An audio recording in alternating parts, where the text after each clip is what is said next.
So how do you deal with the politics? So as a QP, as you said, you need to deal with, okay, should we recall the product?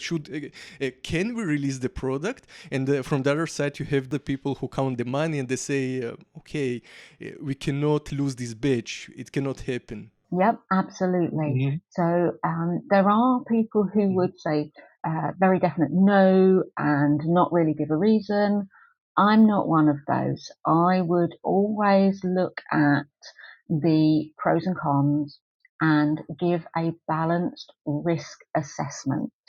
So what you're doing is you're saying, well, if you wish to provide this medicine to the patient, what is the risk of the patient not receiving the medicine? And what is the risk of the patient receiving the medicine with this defect? So that you are saying there is a risk in both areas. So there is a difference between providing a defect paracetamol tablet to somebody. So the risk of not sending out a batch of paracetamol is very low because there's lots of paracetamol available. The risk of not sending a niche cancer medication to people who desperately need it is very high. So even if there is a defect perhaps on the packaging, that may still be able to be sent to the patient, but with a warning for the pharmacist to say, this is not quite right, you must be aware of this. So you always have to balance those risks.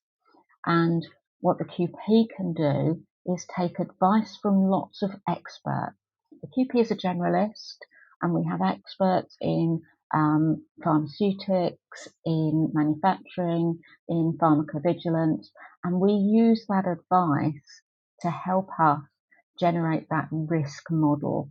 And then we ask lots of questions, and we kind of act as a mirror to those people and to say, really, guys, this is our perspective, and this is the patient.